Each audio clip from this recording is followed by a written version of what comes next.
Welcome back. In today's session, we are going to discuss another homeopathic remedy called Causticum.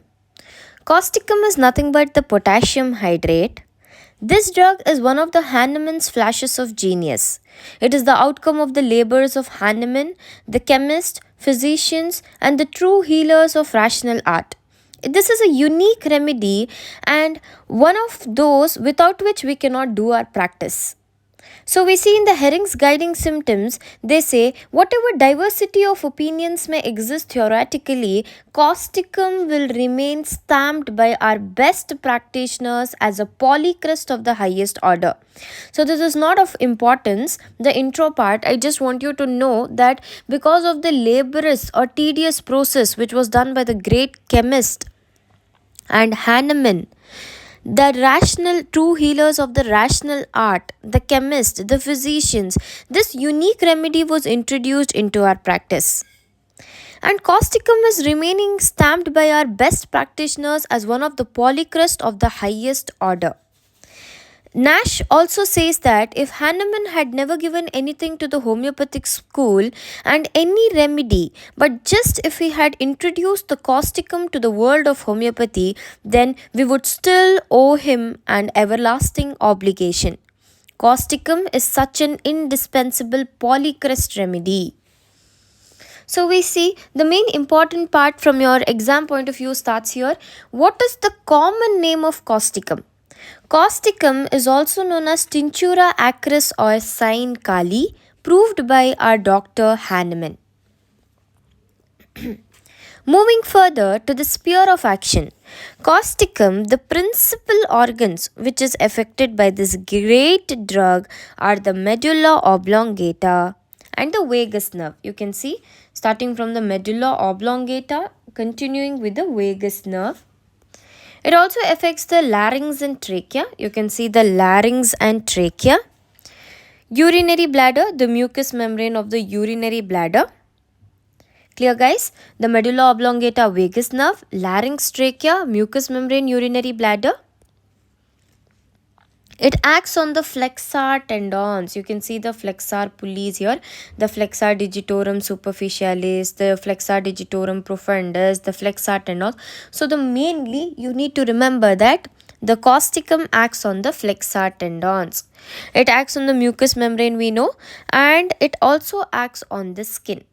Clear? So this is the main seat of action of causticum. The brain, central nervous system, larynx, trachea, urinary organs, flexor, tendons, mucous membrane and skin. Moving further to the pathogenesis. What does causticum do acting on these organs? Causticum we know will act mainly on the following organs what we studied earlier. Now let us see acting on each organ what causticum does. The general physiological action of this drug is paralysis. Very important. So we see the general physiological action of this drug is paralysis. Very important. You need to remember in causticum what do we have? We have paralysis. Clear? Causticum has paralysis. The paralysis is also associated with the slow pulse, low temperature, the general paralytic weakness. So we see the patient has a slow pulse, low temperature. Okay, paralysis plus the pulse is slow, the temperature is low, slow pulse, low temperature, general paralytic weakness. So we see the paralytic weakness will be followed by paralysis. First there is weakness. The paralysis especially of the vocal cord. So we saw in the previous slide that it acts on the larynx and the trachea. So it causes the paralysis of the vocal cord, paralysis of the urinary bladder, leading to the retention of urine and incontinence of urine. So we see that acting on the bladder. Now we can see acting on the larynx, it will cause the paralysis of the vocal cord. Acting on the urinary bladder, what does it do? Acting on the urinary bladder, it is causing paralysis. Once the muscles go into a state of paralysis, no more there is contraction and relaxation. They are paralyzed, which is resulting in the retention of urine. So if there is no contraction, the urine gets retained, retention of urine, and also it can also result in the incontinence of urine. It can either result in the urinary retention or incontinence. Contraction of muscles and tendons. So we see in the tendons it is resulting in the contraction of muscles and tendons. This is a striking phenomenon of causticum. Remember the contraction of muscles and tendons. Clear, guys? We know acting on the CNS, it causes paralysis, vocal cord paralysis, bladder paralysis resulting in the retention and incontinence of urine. Then acting on the flexor tendons and the muscles, what does it do? It causes contraction. On the mucous membrane of the hollow organs, when it acts on the mucous membrane of the hollow organs, we see that it produces irritant action, increased secretion. So what happens? It causes irritant action on the mucous membrane. Once the irritation of the mucous membrane occurs, it is resulting in the increased secretions. Clear? Okay. So we see it causes the contractions of muscles and tendons. This is a striking phenomenon of the causticum, muscles and tendons striking. Then on the mucous membrane, what does it do? It causes an irritant action and increases the secretions. Moving further to the physical makeup. So the physical makeup is the hydrogenoid constitution. The person is having a hydrogenoid constitution and a shallow complexion, dark hair, rigid muscular fibers.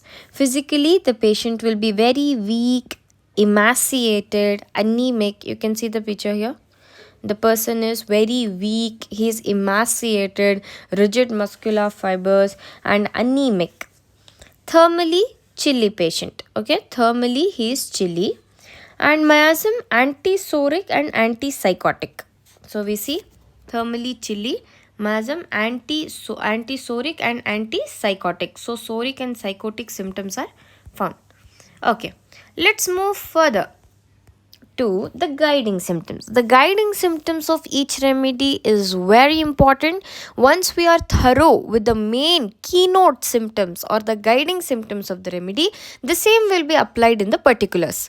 So let us understand what are the main guiding symptoms of causticum, which will make us to choose the remedy causticum in a patient, which will guide us to causticum. Rawness and soreness all over the body. Clear, guys? The first point in causticum is they have rawness and soreness. All over the body there is rawness and soreness. And this rawness, soreness is more marked in the throat. And it is within the throat, it is resulting in aphonia. Okay? Obviously, when there is hoarseness and soreness of the throat, later on the patient goes into a state of aphonia.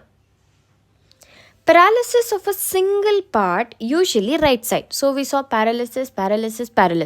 So let us see what sort of the paralysis it is. It is a right-sided kind of paralysis. There is a gradual decrease of muscular power. There is twitching, jerking of muscles. There is a decrease in the muscular power.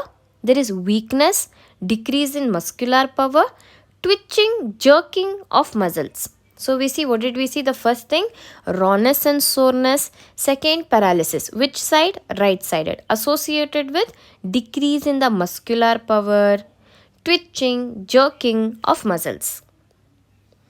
Great sympathy for the suffering of others. The patient has a great sympathy. He has a very great sympathy for the suffering of others. The skin is very much prone to intertrigo during dentition or convulsions with the eruption of teeth. वो जो skin रहता है ना, it will be very much prone to intertrigo. And this is also seen during dentition, and there are convulsions with the eruptions of teeth. As soon as the patient has the eruptions of teeth, you can see in the children, the baby will throw the convulsions. And these patients, like phosphorus, will have a very great sympathy for the suffering of others. Next we see The skin is very much prone to intertrigo, and we saw the eruptions of the teeth, and also the skin has a tendency to form the warts. You can also add on a point here, skin having a tendency to form warts. The children are very late in learning to walk. It is because of the nervous weakness. We see in the other remedies like Beretta, the patient will be late in learning to walk because mentally they are not efficient. The mental retardation is not allowing them to learn. But here, the patient is late in learning to walk. In Causticum, late in learning to walk, what is the cause? Because of the nervous weakness. There is unsteady walking and the patient is easily falling. There is a great weakness, sinking of strength, trembling and drooping of eyelids. The patient has a weakness, strength is sinking down, trembling, drooping of the eyelids. Clear? Children are late in learning to walk, we saw, and these complaints, they are worst in the clear fine weather and better in the damp wet weather. So the other remedies which are worse in clear fine weather is hepar sulfur, Nuxvomica, Medorinum. They are better in the damp wet weather, okay? Hepar sulf better in damp wet weather. Sulfur, Nuxvomica, Medorinum. These are the remedies which are better in the damp wet weather. Insanity after the suppression of skin eruptions. So we see the patient becomes insane, insanity sets in, a mental condition, a mental disease sets in after the suppression of skin eruptions. It could be schizophrenia, any mental disease which is appearing after the suppression of the skin eruption. Clear, guys? Makes sense? We saw the guiding symptoms: rawness, soreness, paralysis, right-sided single part, and sympathy for others. Mentally, they see mental symptoms, sympathy, great sympathy for others. Skin, they show warts, intertrigo, convulsions, because when there is eruptions of the teeth. Next, children, they are late in learning to walk. Why? Because of the nervous weakness. There is weakness, sinking of the strength. They have a trembling and a drooping eyelid. Okay. So we see the complaints being worst in the clear fine weather and they are better in the damp wet weather. The insanity is seen after the suppression of skin eruptions. Epilepsy is cured by this great remedy when the fits are occurring during sleep and the urine escapes involuntary. So we see the convulsions occurring during sleep and the urine escapes involuntarily in these patients. Causticum is used in the after effects of burn. In the after effects of the burn, when the patient says, I have never been well since that burn. Okay, it is used in the bad effects of burn, like in pulsatilla, the patient says, I have never been well since puberty. Lache says, I have never been well since the climacteric. Similarly, here in Causticum, I have never been well since that burn. Patient passes the stools better when standing. Look at the characteristic symptoms of each of this. The patient feels better when passing stools standing is seen in Causticum. So we see a very characteristic symptom. If the patient comes in your clinic saying that they can pass the stools better only while standing, you can think of the remedy Causticum. If the totality matches, it is a well indicated remedy. Moving further to the mental symptoms. The mental ailments are because of the long lasting grief, sorrow, fear, fright, and sudden emotions. So we see mentally the ailments. What is the cause for the mental ailments? The cause for the mental ailment is the grief. If the patient has a long lasting grief, sorrow, so we see the long lasting grief, like in Natremure, the patient has a long lasting suppressed grief, sorrows, any fear or a sudden fright, okay, and sudden emotions, the suddenly frightened or the sudden emotion, after which your complaint started. The patient had some a loss of a loved one, a sorrow, a grief, anything which is resulting in these mental symptoms, and the causative factors are the long lasting grief, sorrow, fear, fright, and sudden emotion. The patient has a intense sympathy for the suffering of others. We saw that these patients are very much sympathetic towards the suffering, especially the suffering of others. They get very disturbed. They have a great, profound sympathy for them. Melancholy mood, they are very sad, hopeless, having a weeping mood. So you can see the picture here. The patient is very sad. She's having no hope, hopeless. They become hopeless, extremely sad. They have no other hope in life. They feel hopeless. They feel nothing good, nothing productive is going to happen any further in their life. Lost all hopes in life. What is the ailment? The long lasting grief or the sorrows which they have gone through, and the patient feels hopeless. He's sad, he's melancholic, feels hopeless. He has a weeping mood, excessive anxiety, full of apprehension and despondency. He has excessive anxiety, full of apprehension and despondency. The weakness of the memory and the absence of mind. So we see the patient is very much sad, depressed. He has anxiety. Along with all of these, when he's sad and depressed, he has this memory weakness. The memory is very weak. There is absence of mind. Insanity is seen after the suppression of skin eruptions. We saw this point earlier in the guiding symptoms. The insanity is found after the suppression of the skin eruptions. Ailments from now, once we studied the mental ailments, we also see the general ailments now. You can relate the same, the long lasting grief, sorrow. You can also write down here the other things like fear, fright. Oh, we have it here. The sudden emotions, fear, fright, joy. Long lasting grief, sorrow. So let us see what are the new things. From the loss of sleep, you can see the night watching resulting in the loss of sleep. Also the other causes where there is loss of sleep, the night watching, loss of sleep, night watching, lead poisoning, sudden emotions, fright, fear, sorrow, joy, suppression of skin eruptions, burns, scalds. You can see in the picture here the burns, the scalds, febrile conditions, and exposure to cold. Okay, exposure to cold, suppression of skin eruptions, exposure to cold, burns, scalds, and febrile condition. So from the guiding symptoms, what all can we remember? The long lasting grief, sorrow, sudden emotions, fear, fright, joy. Then we see the suppression of skin eruptions leading to insanity.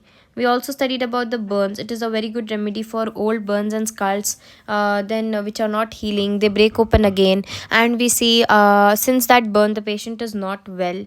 Burns and scalds. Then what are the other things we have to remember? The loss of sleep, night watching, cold exposure, febrile conditions, cold and fever. Cold and fever, febrile condition, cold and fever, loss of sleep, night watching. Lastly, lead poisoning. Clear, guys? You know the ailments from? Ailments from are very important in each remedy. What is the ailment from? What is the pathogenesis? What is the cause? Which organ? What it does is very important. Now we have in our mind where the causticum acts, what it produces, and we know what is the ailment for the causticum. Let us begin with the particulars. What is the cause of headache? What could be probably the cause of headache? By now we know what could be. It could be the exposure of cold resulting in headache, the loss of sleep resulting in headache, because of the continuous binge watching at night, Netflix, night watching, again headache. Effects of sorrow, grief will result in headache. The sudden fright, fear or fear can result in headache. The excessive sudden joy, you weren't expecting, sudden excess joy can result in headache. So the ailments from are very important. So headache are because of the exposure to cold, loss of sleep, night watching, effects of sorrow, grief, fear, fright and joy. What is the location of headache? Headache is especially of the vertex.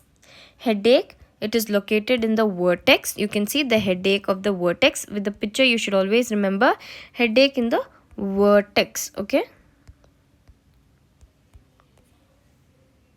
What is the sensation? The patient has a sensation of an empty space between the forehead and the brain. We see between the forehead and the brain. Okay, this is the forehead. So we see between the forehead and the brain, the patient feels there is a space. Okay, let us consider this is the brain. Between the forehead between the forehead and the brain, the patient feels there is a space. Okay, there is a space between the forehead and the brain. Character of pain, there is a throbbing, stitching pain, rawness and soreness. We see what is the character of pain: throbbing pain, stitching pain, rawness and soreness we know. Aggravation again from the cold in clear fine weather, amelioration in damp wet weather, in open air. Clear guys, so simple. So we see the ailments from we know, the modalities we are very familiar. Only thing you have to remember is if they ask the headache of the causticum, it is at the vertex region. There is a sensation as if there is some space between the forehead and the brain. Throbbing and stitching pain. Along with the throbbing and stitching pain, there is rawness, soreness, aggravation from cold, clear, fine weather, amelioration in damp, wet weather, and open air. Concomitants, there is vertigo. There is vertigo with a sensation of falling forward or sideward. The patient has a vertigo that he is going to fall forward or sidewards. Because of the vertigo, there is a sensation of falling forward or falling to the sidewards. Okay, falling forward or sidewards. There is intense photophobia, lacrimation, and drooping of eyelids. So, along with the headache, there is lacrimation. Okay, there is lacrimation, photophobia, drooping of eyelids. So we see the eyelids are drooped. It causes paralysis, right? So the paralysis of the ocular muscles will result in the drooping of the eyelids. Okay, so we see the particulars beginning with the headache in the vertex region, throbbing, stitching, soreness and rawness, aggravation and amelioration very clear. Now we see the concomitants. They have vertigo, sensation falling sidewards or forwards. In the eyes, photophobia, lacrimation, drooping of eyelid. Along with the headache, the concomitant are the eye complaints where there is photophobia, lacrimation and drooping of the eyelids. Moving further to the gastrointestinal tract. In the stomach complaints, the patient has a bitter taste in the mouth because of the disordered stomach. You can see the bitter taste in the mouth and the very bad breath is because of the disordered stomach, which is causing the bitter taste in the mouth. Hot burning eructations. The eructations are hot and resulting in a burning sensation. Hot burning eructations. The appetite is disappearing when the patient is attempting to eat. There is colicky pain in the stomach which is compelling the patient to bend double. So we see in the stomach complaints, one is the taste. How is the taste? The bitter taste in the mouth. They have a bitter taste in the mouth. Why is the bitter taste in the mouth? Because of the disordered stomach. Since the stomach is disordered, it is resulting in the bitter taste in the mouth, hot burning eructations. Okay, bitter taste, hot burning eructations. Appetite in the stomach. How is the appetite? It is disappearing. The patient has an appetite which disappears when he is attempting to eat. The appetite disappears. Colicky pain. 4 points in the stomach. 1. The taste. How is the taste? Bitter taste in the mouth. Eructations. They are hot, burning eructations.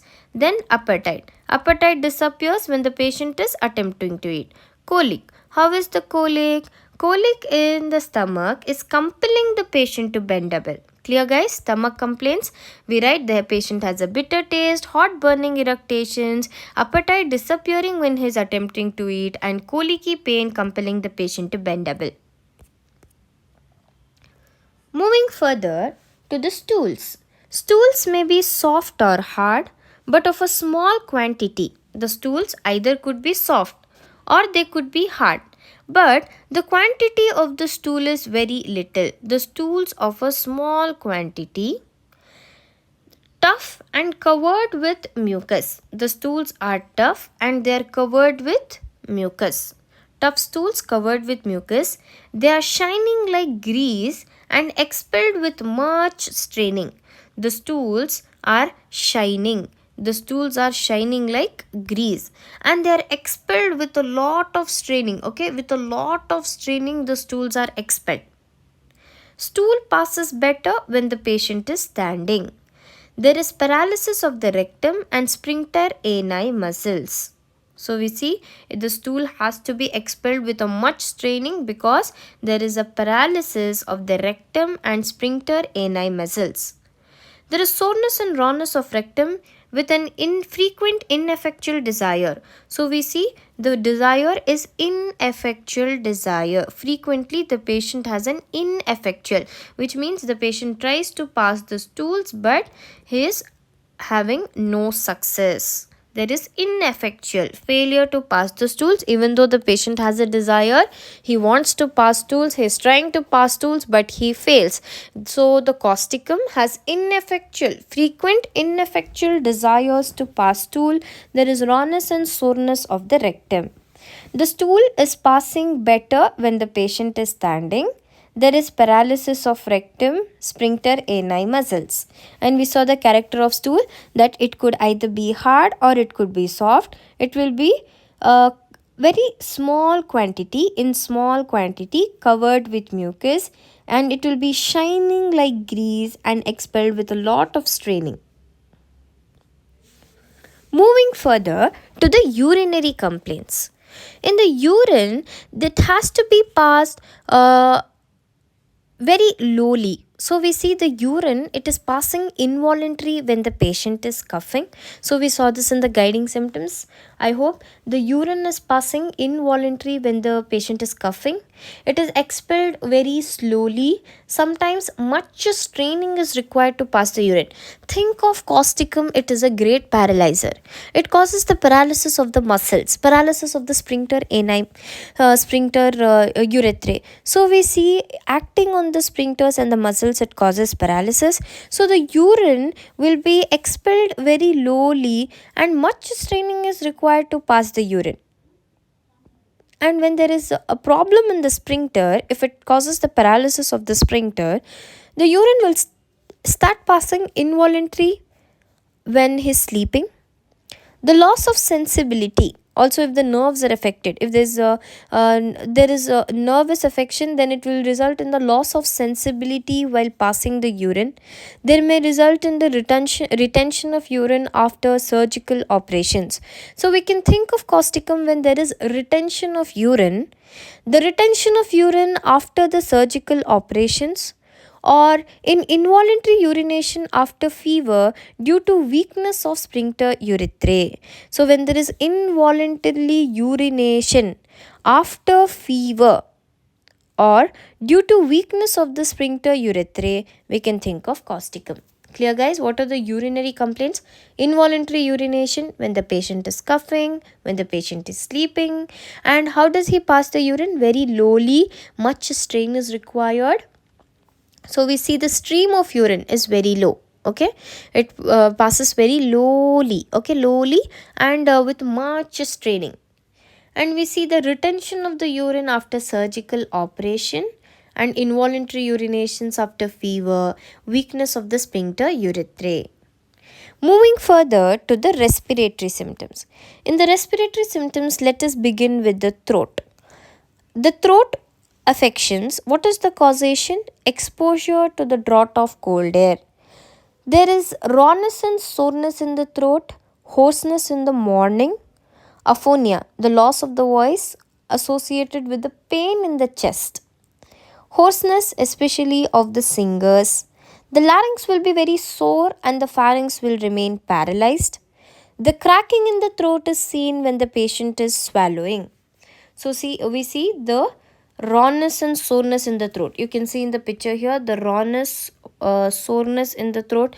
There can also be hoarseness of the voice, hoarseness of the like singers, great singers, and the pharynx will be paralyzed.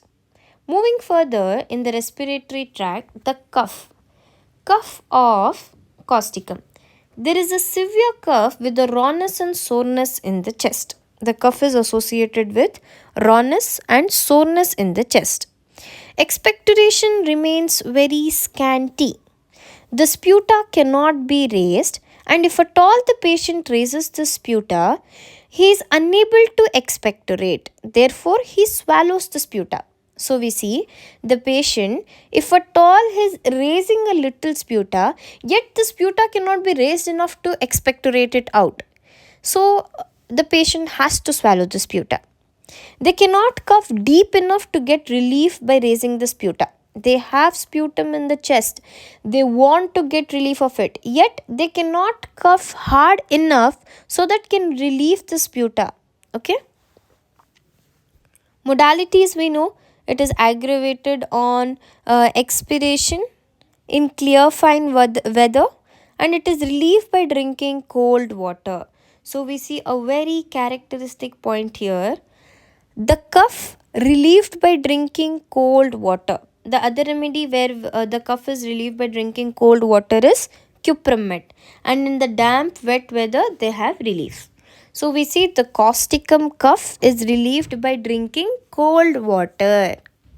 Concomitants, there is shortness of the breath. While coughing, involuntary passage of the urine passage of the urine occurs. There is pain in the hip, especially the left hip pains, and the patient cannot speak loudly because there is hoarseness and rawness and soreness of the larynx, aphonia. The patient cannot speak loudly. Okay. So these are the throat symptoms. We saw under the throat, there is rawness, soreness, hoarseness of the voice, aphonia, hoarseness of singers. Then under the throat, we also saw the cough symptoms where there is rawness and soreness in the chest. Expectoration, about the expectoration, it will be very scanty. Sputa, it cannot be expectorated out. Even though the patient coughs and tries to expectorate, he cannot raise it so much that he can expectorate it out. Therefore he swallows it back, and the cough, it cannot be deep enough so that he can get relief of the sputa. Concomitants, we see the shortness of the breath, involuntary passage of the urine, and pain in the hip, the left side of the hip there is pain, and the patient cannot speak loudly. Moving further to the nervous system. Paralysis. Causticum is a great paralyzer. The paralysis is caused by cold air after typhoid, diphtheria, etc. So the main cause for the paralysis is the cold air, and after diphtheria, post-paralytic diphtheria. So we have the paralysis of the throat after the diphtheritic attack, after an attack of typhoid. The right-sided paralysis, which is gradual in onset. So we see the paralysis is of the right side and it is very gradual in onset. Paralysis of right side, paralysis of single part. Causticum, paralysis right sided. Causticum, paralysis single part. Other remedies where the paralysis is of a single part is colophyllum, graphitis, rustox, sepia, gelsemium. And we see that the paralysis of a single part, it could be the paralysis of the face, or there could be the paralysis of extremities or the vocal organs. And in the eyes, if there is paralysis, it will result in the ptosis, drooping of the upper eyelid. The patient cannot keep the eyes open. Okay, paralysis of single part. If there is a paralysis of the facial muscles, the eyes, it can result in the drooping of eyelids. It can be the paralysis of the right sided extremities, right vocal cord. Concomitants, there is rawness and soreness in the affected part, rigidity of the flexor tendons. We saw in the guiding symptoms rawness and soreness all over the body, especially in the affected parts. Also, there is rigidity of the flexor tendons. Now we see right-sided paralysis, but the sciatica is left-sided. For the left-sided sciatica, we see causticum is a very good remedy. It is given in a boric. For the left-sided sciatica, the sciatica, we have right sided paralysis, left sided sciatica. We have causticum. Causticum is a very good remedy for the left sided sciatica. The sciatica pain is associated with the numbness, heaviness, and weakness of the limbs. After the sciatica pain, it is associated with the numbness, weakness, and heaviness of the limbs. Numb, weak, heavy. Or you can remember weak, numb, and heavy. Weak leg, numbness, heaviness. Okay. Moving further to the rheumatism. Causticum is indicated for the rheumatism of joints associated with the stiffness and contraction of the flexor tendons. Rheumatism of the joints with the stiffness, with the contraction of the flexor tendons. And once there is contraction, there is shortening of the muscles. There is a contraction and shortening of muscles of flexor tendons, contraction of muscles and contractions of flexor tendons, shortening of muscles, aggravation in the clear fine weather, amelioration in damp wet weather, and by warm air there is amelioration. Moving further to the female complaints, that is menses. The first menstruation at the puberty is delayed, it is late or irregular. The menses at the puberty, it could be delayed, late menses. So we see it is delayed, a little delay in the menses.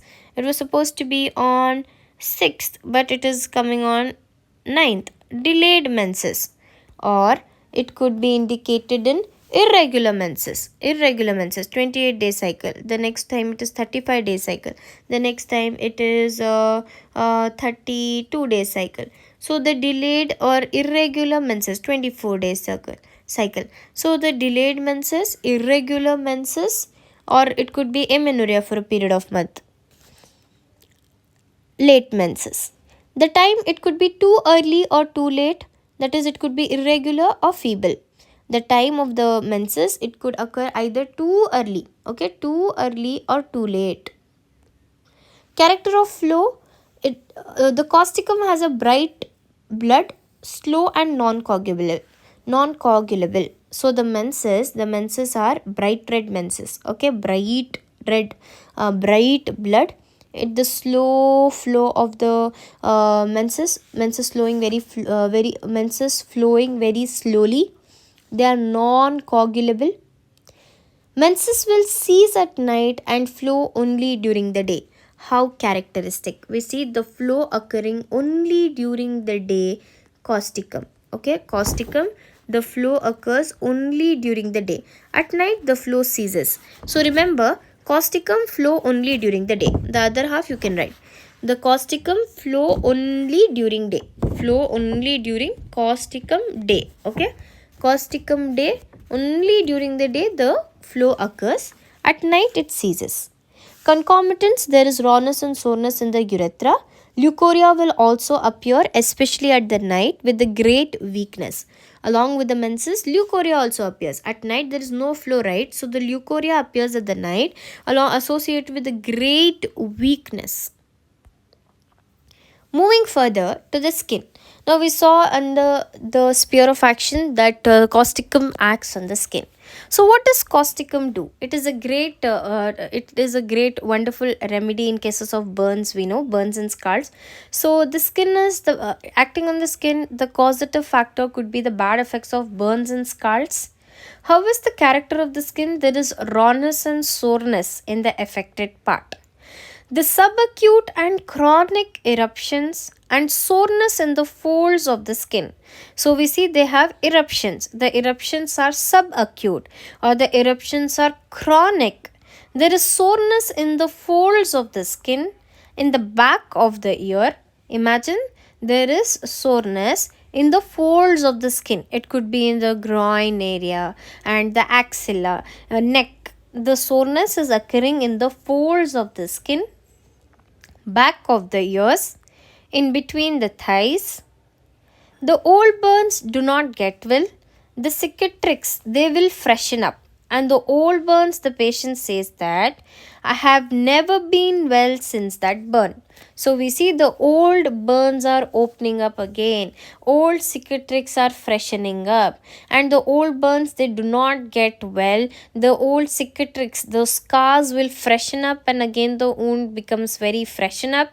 The old burn, patient having an old burn says that since that burn, I have never been well. So you can see in the picture here, this is a 5-month burn and this is a 5-year burn. You can see that two comparisons made here, the 5-month-old burn and this is 5-year-old burn, and the patient says that I have never been well since that burn. And we see warts especially on the tip of the nose is very important, very important. Only remedy in our repertory where there are warts at the tip of the nose, we have causticum. The warts and condylomata can occur all over the body. We saw it is an antipsychotic remedy. So the warts occurring all over the body, condylomatas all over the body, especially on the eyelids, face and the nose. On the eyelids, on the face and on the nose. The large pedunculated ulcers, they bleed very easily. Those pedunculated ulcers, they bleed very easily. General modalities, we are very familiar by now. The complaints are aggravated in the fine weather. You can see the fine weather, the complaints are aggravated, and the patient feels better in the damp, wet weather. Aggravation, fine weather, amelioration, damp, wet weather. The other things, amelioration from the warm air, and the complaints, other aggravations are dry, cold wind while coming from a cold air into a warm room. If they come from the cold, damp, cold air into a warm room, fine warm room, then the complaints start aggravating. So thank you. With this we come to an end of causticum. I hope everything is clear. If you have any doubts, put them down in the comment section. And if you like the video, hit the like button and subscribe.